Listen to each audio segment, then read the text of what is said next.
Meus queridos e amados irmãos, a paz do Senhor para todos, tudo bem?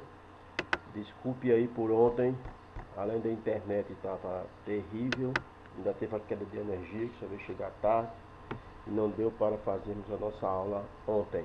Estou enviando esse vídeo agora com a última aula, desde já agradecendo a todos vocês pela paciência, por tudo, e após a aula de hoje os irmãos comecem a entregar as provas lá na secretaria do CETADEM, para que eu possa fazer a correção o mais breve possível e assim podermos concluir esse livro, para iniciarmos no próximo, em nome de Jesus. Meus queridos, hoje nós vamos estudar a unidade 5 para meditar, as duas outras lições, 12 e 13, o teólogo e sua fé, bem como o título, professor de teologia, que é o título Identidade Teológica. Antes, rápido mesmo, vamos fazer aqui uma revisão do que nós vimos durante as lições anteriores, só para refrescar aqui a memória. Para que serve a teologia? Nós destacamos a princípio que somos todos teólogos, e a teologia, por sua vez, serve muito à igreja. Todas as pessoas que meditam acerca de Deus é um teólogo, então todos somos nesta modalidade. E a teologia serve à igreja em muitos aspectos, dentre eles em relação a missões e evangelização. Precisamos conhecer o conteúdo da mensagem a ser pregada, caso contrário, levaremos apenas subjetividades humanas. Então temos que entender, compreender, através do estudo da teologia, para podermos aplicar na obra missionária, na evangelização, sabendo o que estamos falando acerca de Deus e de sua revelação. A teologia também é necessária para que a igreja possa ter ensinamento adequado, um ensinamento apropriado. Então precisamos ensinar a palavra de Deus. A educação cristã é importantíssima nesse aspecto, principalmente na escola bíblica dominical, cursos de doutrina, enfim, em todos os trabalhos da igreja alicerçados naquilo que aprendemos das escrituras sagradas. Então a teologia serve também nesse aspecto para a educação cristã. E por fim, a teologia também serve como apologética. Precisamos defender a fé que uma vez foi entregue aos santos, refutando os falsos ensinamentos por meio da palavra de Deus. Para tanto, devemos nos fundamentar nas Escrituras, na revelação de Cristo Jesus para cada um de nós. Fizemos uma viagem pela história da formação teológica, desde a educação teológica primitiva, passamos por todos os apóstolos, aqueles homens de Deus que escreveram suas cartas, o compêndio que nós temos no Novo Testamento, eram excelentes teólogos, muito embora não houvesse seminário na época, mas professores não faltavam à igreja.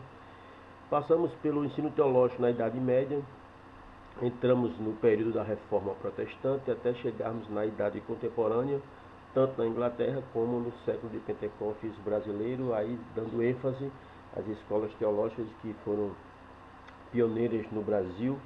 Dentre elas, aqui estamos estudando hoje, que é a FAETAD, uma das escolas bíblicas de teologia da Assembleia de Deus. Discutimos sobre quem é teólogo. Qualquer pessoa pode ser um teólogo, basta que pense a respeito de Deus. Por isso não é errado dizer que todos nós somos teólogos. Então, também vimos que teólogo não é título, é função. Existe muita confusão a esse respeito, além de pessoas irresponsáveis tirando proveito financeiro dessa pretensão. Nós aprendemos que o título você conquista através de esforço acadêmico. A função é aquilo que a sociedade reconhece do indivíduo. Então, teólogo não é posto nem cargo, é trabalho, apenas trabalho. As academias dão os títulos. Você pode ser bacharel ou licenciado em História, Filosofia, nesses cursos sem fins, mas teologia não. Teólogo de verdade é função. E a sociedade reconhece você naquilo que você faz como teólogo. Então, a função que confere reconhecimento a um indivíduo é o que o teólogo faz. Partimos para a teologia natural, que todos os seres humanos têm um conhecimento a respeito de Deus, porque está intrínseco em seu ser. Deus deixou dentro de cada ser humano essa coisa, esse remanescente suficiente para que todos possam acreditar que existe um Deus, um ser que criou todas as coisas no universo. Deus preservou em cada um de nós a percepção dele, tanto moral, né, como ético. Então, todo ser humano tem dentro de si essa coisa, esse senso comum de certo e de errado. Quem colocou isso em nós foi Deus. Haja vista o texto sagrado dizer que nós somos imagem e semelhança de Deus. Nesse aspecto, é manifesta pelo desejo de se relacionar com o divino. Todos os homens se curvam diante de uma divindade. Isso eu vou repetir, tem um remanescente do ser humano, algo da parte de Deus em nós que foi preservada. Reconhecemos a revelação geral, mas questionamos uma teologia natural, pois essa teologia natural ela é insuficiente para a identificação do Redentor, que é Cristo Senhor, que provê a salvação. Então, somente através de Cristo, pelo testemunho da Bíblia, é possível aproximar-se de Deus. Muito embora a teologia natural exista, está no universo, nós percebemos através dele que Deus existe, mas não é o suficiente para a salvação. Estudamos também acerca da teologia sistemática, afirmamos que ela é teantrópica. E o que é isso? A expressão teantrópica designa a existência da natureza divina e da natureza humana em Cristo Jesus, 100% homem, 100% Deus. Neste aspecto, a teologia sistemática é do mesmo condão. A teologia dogmática ela é de igual modo tanto no aspecto divino quanto humano. Sem o auxílio do aspecto divino, do Espírito Santo, o teólogo não tem condições de formular o pensamento teológico. E a especulação teológica ocorre quando o teólogo parte para além das fronteiras da teologia da Bíblia Sagrada. Por que nós fazemos essa comparação? Porque a dogmática, mesmo tendo, certo, um aspecto humano, não podemos confundi-la com a especulação. Porque os teólogos especulativos eles não consideram que haja mistérios envolvidos na revelação. Eles apenas tratam como enigmas e charadas. Enquanto a dogmática não. Nós temos essa certeza que a teologia, dogmática, ela tem um aspecto divino, ela é revelada a cada um de nós, através do Espírito Santo de Deus, mas o ser humano também tem suas impressões quando faz a leitura do texto ou quando recebe de Deus a revelação para escrever, coloca também a sua expressão naquilo que ele vai escrever, mesmo sendo revelado. Depois, colocamos aqui em pauta a hermenêutica, conjunto de regras e método para a interpretação de textos, em nosso caso, para interpretar a palavra de Deus. A exegese é a prática da hermenêutica, é o exercício do método interpretativo. E todos nós, quando fazemos exegese, quando praticamos a hermenêutica para interpretar o texto sagrado, nós acabamos de fazer exegese, que é conduzir para dentro do texto as nossas próprias impressões, aquilo que você tem na sua mente, como pressupostos e conceitos, e acaba levando nem que não queira para a sua interpretação. Porque nesse caso ninguém consegue ser absolutamente imparcial, diz o nosso comentarista do livro. Já a mera especulação trabalha com pressuposições, com princípios estabelecidos. O teólogo especulativo, para ele existe uma revelação sobrenatural nas Escrituras. Mas é preciso ressaltar que as Escrituras são a revelação de Deus. Então, o alvo da teologia especulativa não é a verdade, mas a lógica a qualquer custo. Diferentemente da especulação, o misticismo ele é operado pelo sentimento. Então, põe confiança nas emoções. Enquanto que a especulação tenta a todo custo através das suas pressuposições, através dos princípios estabelecidos, procurar uma lógica na revelação de Deus. Os místicos, eles apelam apenas para as emoções. Eles erram por não depender das Escrituras para compreender as Escrituras. Então, nós temos que ter um cuidado, porque geralmente confunde-se esse misticismo com a teologia pentecostal ou doutrina pentecostal. Muito cuidado. Toda e qualquer doutrina, seja ela pentecostal ou não, tem que ter respaldo na Bíblia Sagrada. Senão, ela corre um sério risco de ser especulativa ou mística, que isso é danoso. Nós estamos trabalhando com a teologia sistemática dogmática, fazendo a hermenêutica e exegese para não entrarmos na especulação e nem no misticismo. Para tanto, trabalhamos com a indução teológica, que é o método de pesquisa que observa as ocorrências e os eventos particulares com a finalidade de criar regras gerais de previsão ou explicação. Resumindo, a indução caminha do individual para o geral, do mínimo para o máximo, dos eventos para uma lei. Você vai fazer com que a Bíblia lhe dê subsídios para que você possa formar suas premissas para poder chegar a uma conclusão. Ou seja, da indução à dedução. Mas cuidado que o pensamento indutivo, ainda que seja criterioso, pode levar a conclusões equivocadas, como vimos no livro na aula anterior. Agora sim, entrando na lição de hoje, por que nós somos religiosos? O fator religioso é bastante cômodo. Por quê? Porque ele isenta o homem da responsabilidade. Algumas pessoas veem na religião apenas concentrações de normas e orientações que nos servem de balizas. Muito mais importante que isso é nós termos um relacionamento com Deus. Sem esse relacionamento com Deus, não podemos nos aproximar dele. Então, essa coisa de religião, muitas pessoas inclusive dizem que esse nome, fator de religião, é atribuição de poderes controladores do destino, qualquer coisa que marque a experiência humana. Ou seja, poderes que controlam o futuro de cada indivíduo. Eu quero dizer para vocês, queridos, que nenhum preceito ritual está acima das condições do nosso relacionamento com Deus. Tá certo? Então temos que ter esse relacionamento com Deus, porque sem ele não podemos nos aproximar de Deus. Religião é um termo latino que significa atar ou religar. É uma ponte entre o homem e o seu objeto de culto, ou seja, entre o homem e Deus. Certo? Existem riscos na religião. Temos dois principalmente riscos. O primeiro, tornar-se legalista, como eram, por exemplo, os fariseus. O segundo é a insatisfação. Pessoas que ficam trocando de religião à procura de alguma que seja mais poderosa, melhor, mais correta, sem erros. Isso é um perigo. Ficar pulando de galho em galho como se fosse encontrar algo melhor.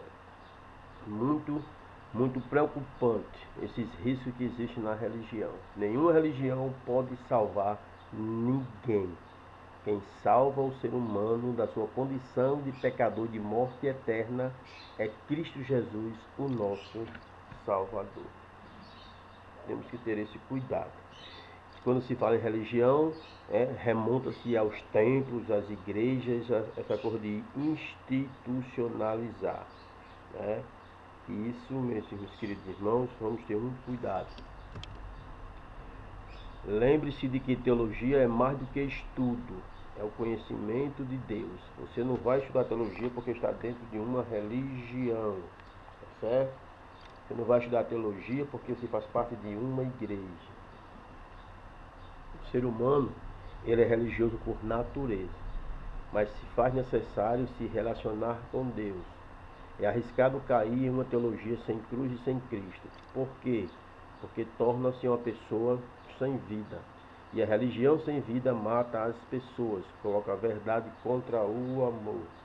Então, quando se fala em teologia, religião, devoção, vem um termo que está muito em moda nos dias de hoje, que são os desigrejados. Muito embora você não encontre nada no nosso vernáculo carimbando, né?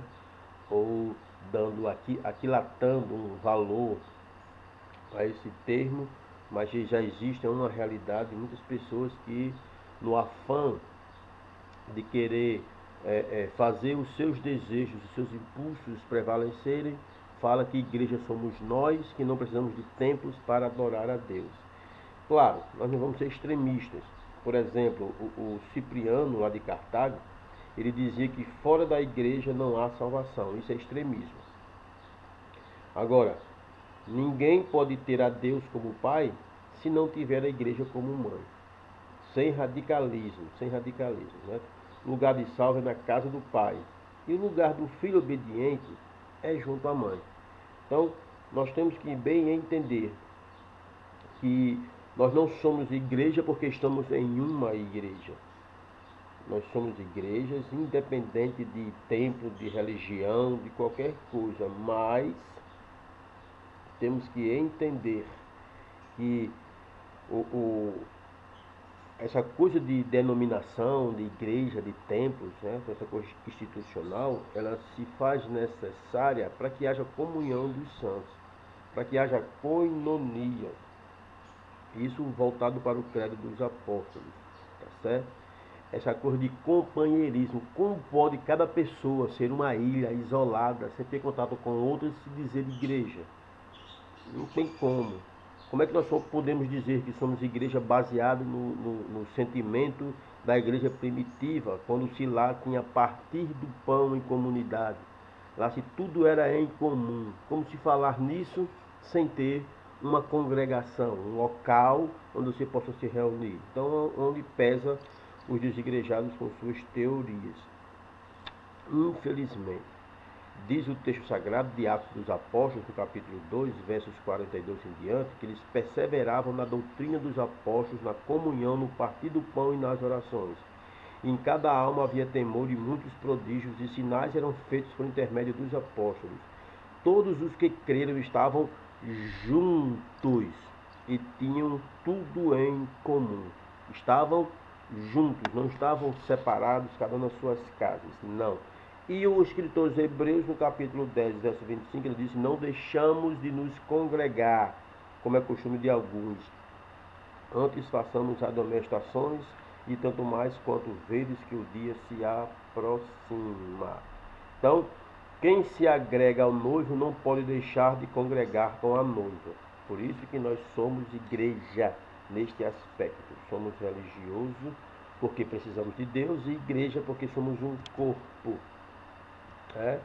E esse corpo é que faz com que haja comunhão, koinonia, a função relacional da igreja, tá certo? Assim permaneciam os cristãos, não é? Primitivos e, como já falei, fala da escrita do escritor aos Hebreus no versículo 25 do capítulo 10. Não podemos idealizar demais a igreja local. Somos nós que a constituímos e somos todos imperfeitos. Não existe igreja perfeita. Ao contrário, todos nós somos imperfeitos e fazemos parte dessa igreja local. Que sem a igreja local não existiria a igreja universal, aquela que vai morar no céu. Bem, o teólogo tem que ter uma vida devocional. Para tanto, o teólogo tem que ter uma vida de oração, uma vida de leitura e uma vida de prática de jejum também. A oração, meus queridos, é uma interpelação do homem a Deus. A oração, em termos práticos, é o homem expondo-se a Deus, confessando, adorando, pedindo, clamando, sempre na expectativa de uma resposta do céu. Alguns que vão mais além dizem que orar é como respirar. Outros dizem que orar é renovo para a nossa alma. Outros dizem que a oração alinha os nossos pensamentos e sentimentos à vontade de Deus. Então, os efeitos do Espírito Santo na vida da pessoa vai de acordo com o que ele tem de intimidade com Deus. Então, a oração é esse princípio. Temos também que persistir em ler, certo? Temos que ler, ler e ler, sempre. Temos que estar em constante comunhão com a leitura da Bíblia Sagrada, da Palavra de Deus. Queridos, Cristo, que é o nosso exemplo maior, ele amava as Escrituras. Ele não só orava, não só fazia milagres, mas também lia, ele conhecia a Palavra de Deus como ninguém. Tanto é que, 12 anos de idade, quando foram a Jerusalém, os pais o esqueceram, quando voltaram, estava onde? Exatamente. Estava lá dentro do templo, da sinagoga, discutindo leis judaicas, ou seja, Torá. Estava lá fazendo alusão às escrituras sagradas. Jesus, quando se batizou, foi ao deserto para ser tentado por Satanás por 3 vezes na sua tentativa frustrada de induzir Jesus a errar. Jesus usou a Escritura para se defender. Então nós, como teólogos, devemos ter uma vida constante de leitura. Ler, acima de tudo, a Bíblia, as Escrituras Sagradas. E também livros, comentários, dicionários, coisas que possam nos elevar mais no conhecimento. Temos que estar sempre numa constância de leituras. E depois, praticar o jejum, que é uma boa prática para todo e qualquer crente, inclusive quem faz da prática teológica como um estilo de vida. Por fim, a identidade teológica, os professores de teologia, os homens que são homens e mulheres que são estudantes de teologia com o fim exclusivo de repassar o seu conhecimento para as demais pessoas que fazem parte do corpo de Cristo, servindo à igreja.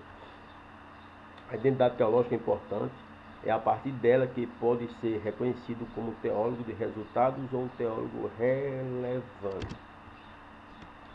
A teologia é uma herança cristã. A herança teológica tem a ver com o conteúdo bíblico, pois a ferramenta do teólogo, vou repetir pela 7ª vez só hoje, é a Bíblia, é a Escritura. No entanto, existem alguns cursos teológicos com a pretensa vontade de agradar o MEC, que está alicerçado na mera filosofia. Então, meus queridos, o objetivo central da teologia não é simplesmente acadêmico. Os cursos teológicos não podem ser meras fábricas de diploma.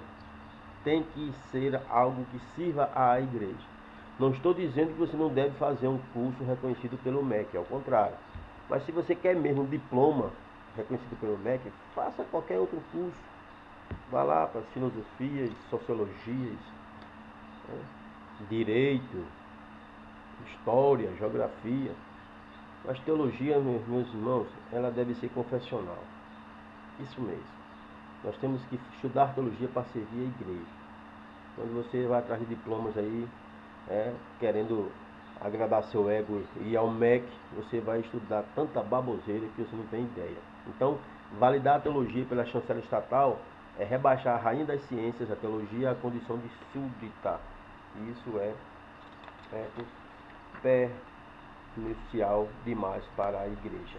Você tem uma teologia sob demanda, isso é terrível. Eu não vou aqui entrar em detalhes, já falamos durante todas as aulas pretéritas acerca disso, mas tem aí homens na Bíblia Sagrada que fizeram essa besteira. Então, a boa teologia ela não tem preço. Tá certo? Nós vemos aí na Bíblia Sagrada um teólogo entre os governantes.